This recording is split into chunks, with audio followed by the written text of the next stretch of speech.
तुझे भरोसा नहीं ना, तो फिर जा अपने कमरे में जाकर देख।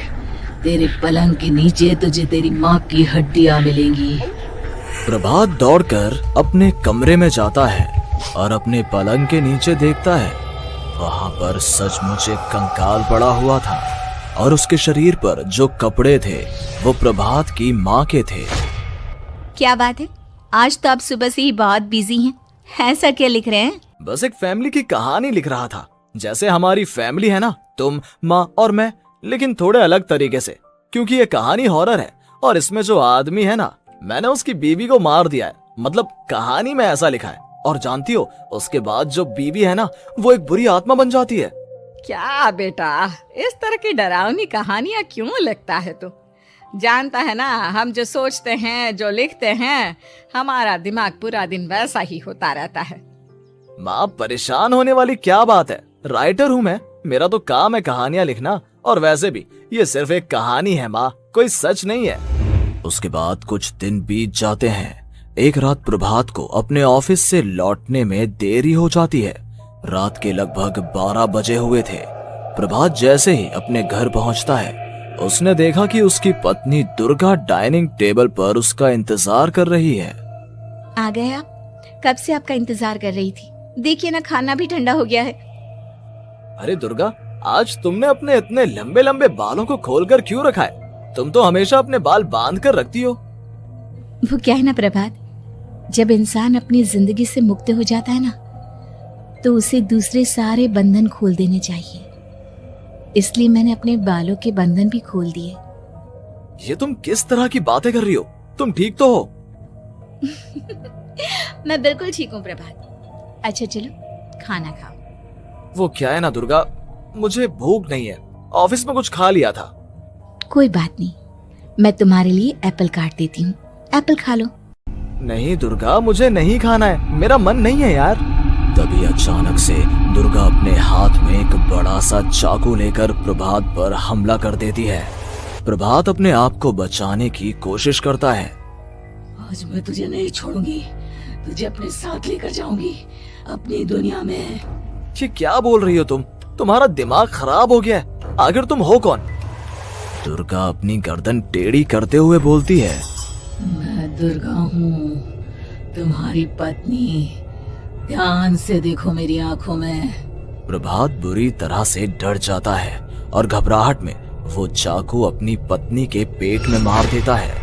उसकी पत्नी की वहीं के वहीं मौत हो जाती है और उसकी चीख की आवाज सुनकर उर्मिला दौड़ते हुए बाहर आती है।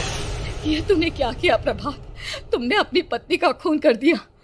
लेकिन तू तो उसे बहुत प्यार करता था बेटा। तूने बहू को क्यों मार डाला? माँ, ये आपकी बहू नहीं थी, इसके अंदर कोई बुरी आत्मा घुसाई थी।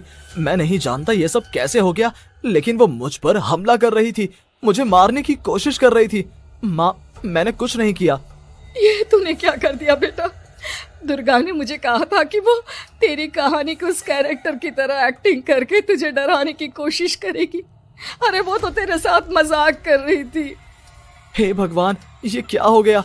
इसका मतलब दुर्गा। लेकिन माँ, मैंने जो कहानी लिखी थी उसमें भी ऐसा ही हुआ था। उस औरत ने अपने पति के साथ मजाक किया और गलती से उसके पति ने उसके पेट में चाकू मार दिया। मेरी कहानी सच कैसे हो सकती है? माँ, मुझे बहुत डर लग रहा है। अब ये सोच, दुर्गा की लाश का क्या करें हम? अगर गलती से भी ये बात बाहर फैल गई ना, तो तुझे पूरी जिंदगी जेल की सलाखों के पीछे रहना पड़ेगा।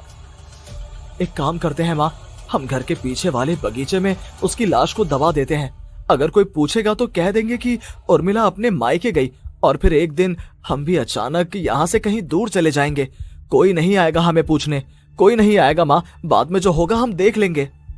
प्रभात अपनी माँ उर्मिला की मदद से दुर्गा की लाश को अपने घर के बगीचे में गाड़ देता है। कुछ दिन तो ऐसे ही बीत जाते हैं, लेकिन एक दिन अचानक रसोई से आ रही कुछ आवाजें सुनकर प्रभात की नींद खुलती है। प्रभात ने देखा कि वहां पर एक लंबे बालों वाली औरत दूसरी तरफ चेहरा करके खड़ी हुई थी। कौन है? कौन है वहां पर? अरे कौन हो तुम? मैं दुर्गा हूँ प्रभात। क्या हुआ? मुझसे इस तरह के सवाल क्यों कर रहे हो तुम? तुम दुर्गा नहीं हो सकती। दुर्गा तो प्रभात, मैं तुम्हारी पत्नी हूँ, तुम मुझे कैसे भूल सकते हो? 4 दिन के लिए मायके क्या चली गई, तुम तो मुझे भूल ही गए। अब अगली बार ना मैं कहीं नहीं जाऊंगी। पता चला तुमने तो मुझे पहचानने से ही इनकार कर दिया। नहीं, तुम दुर्गा नहीं हो सकती। तुम दुर्गा हो ही नहीं सकती। मैं जानता हूँ ये सब क्या हो रहा है। मैंने अपनी कहानी में लिखा था कि उस आदमी की पत्नी की मौत के बाद एक बुरी आत्मा उसका रूप लेकर उसके घर में आ जाती है।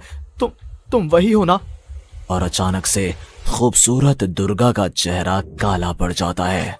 उसकी आंखें लाल हो जाती हैं और पूरे शरीर पर बाल, लंबे नुकीले नाखून, उसके दोनों पैर उल्टे हो जाते हैं और बेहद डरावनी आवाज में वो चिल्लाकर कहती है, बुरी आत्मा, मेरा खून करके मुझे अपने ही घर में गाड़ कर तू मुझे बुरी आत्मा कह रहा है?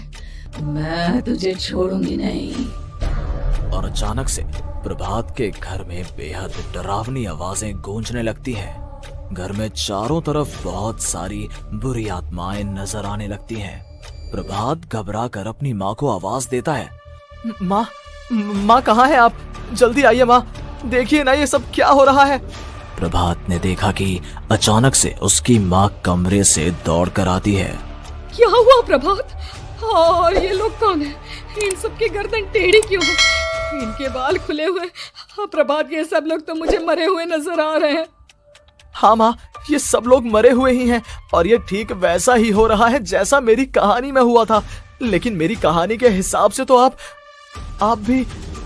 अचानक से उर्मिला का रूप बदल जाता है। वो भी एक डरावने साए की तरह बन जाती है और बेहद डरावनी आवाज में चिल्ला चिल्ला कर कहती है, मर गई तेरी माँ। जानता है, कल रात जब तू सो रहा था ना, तो मैंने उसके शरीर का सारा खून पी लिया।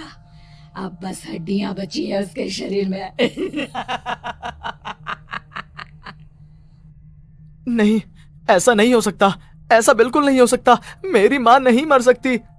तुझे भरोसा नहीं ना, तो फिर जा अपने कमरे में जाकर देख। तेरे पलंग के नीचे तुझे तेरी माँ की हड्डियां मिलेंगी। प्रभात दौड़कर अपने कमरे में जाता है और अपने पलंग के नीचे देखता है। वहां पर सचमुच एक कंकाल पड़ा हुआ था और उसके शरीर पर जो कपड़े थे वो प्रभात की माँ के थे। माँ, अब मुझे कुछ करना पड़ेगा।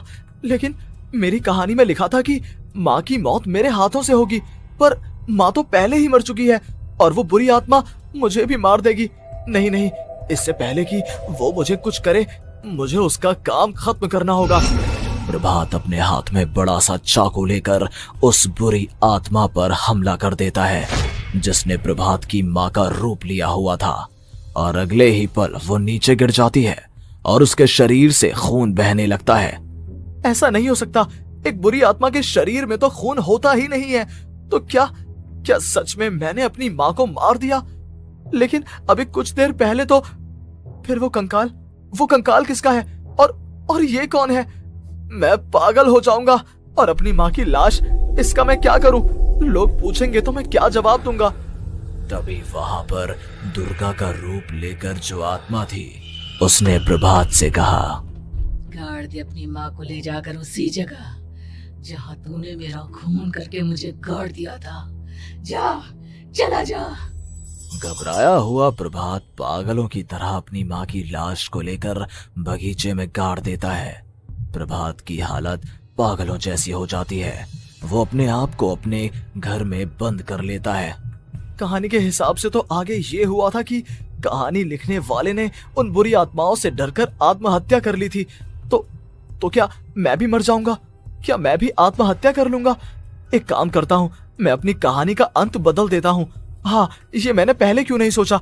मैं लिख दूंगा कि कहानी को लिखने वाला आत्महत्या नहीं करता, बल्कि कहीं दूर जाकर नए सिरे से अपनी जिंदगी शुरू करता है। यही सोचकर प्रभात ने अपनी लिखी हुई कहानी को बाहर निकाला और उसे पढ़ना शुरू किया। ये देखकर वो हैरान रह गया कि कहानी का क्लाइमैक्स तो किसी ने पहले ही बदल दिया था। ये क्या? इसमें तो लिखा हुआ है कि आखिर में उस लेखक की पत्नी और माँ दोनों बगीचे में जिंदा दफन थे। बुरी आत्माओं ने उनको कैद करके रखा था और वो लेखक अपनी माँ और पत्नी दोनों को जिंदा बाहर निकाल लेता है। लेकिन लेकिन ये सब लिख किसने दिया? प्रभात दौड़कर बगीचे में जाता है और वहां पर खुदाई करना शुरू कर देता है। प्रभात देखता है कि वहां पर लकड़ी के 2 बड़े संदूक हैं और उनके अंदर से आवाजें आ रही हैं। प्रभात, प्रभात बचा लो मुझे, अगर थोड़ी देर और हो गई तो वो मुझे छोड़ेगी नहीं। बेटा देखो, मैं इस बक्से के अंदर बंद हूँ, प्लीज मुझे बाहर निकालो, वो बुरी आत्मा किसी भी वक्त मुझे मार डालेगी। प्रभात वो दोनों बक्से बाहर निकालता है और अपनी पत्नी और माँ दोनों को आजाद करवा लेता है। लेकिन तभी वहां पर अचानक से एक बेहद डरावनी और खौफनाक दिखने वाली औरत आ जाती है। तुझे क्या लगा था इतनी आसानी से अपनी पत्नी और माँ को बचा लेगा? बस 5 मिनट और उसके बाद अमावस का चांद आसमान में आने ही वाला है। लेकिन तूने इन दोनों को बाहर निकाल लिया, अब तुझे मरना होगा। नहीं, मैं जानता हूँ मैं नहीं मरूंगा, और अब आगे क्या करना है ये भी मुझे पता है। प्रभात, ये बहुत खतरनाक है, हमें मार डालेगी। प्रभात, चलो यहाँ से। नहीं दुर्गा, अब मुझे अच्छी तरह से पता चल चुका है कि इस बुरी आत्मा से हम कैसे पीछा छुड़वा सकते हैं।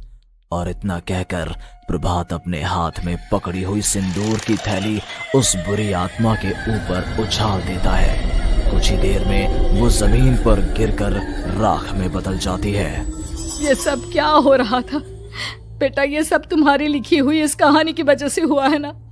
नहीं माँ, पहले मुझे भी ऐसा ही लगा, लेकिन बाद में पता चला कि बरसों पहले हमारे इस बगीचे की जमीन के अंदर किसी को जिंदा गाड़ दिया गया था और बस उसी औरत की आत्मा हमें परेशान कर रही थी।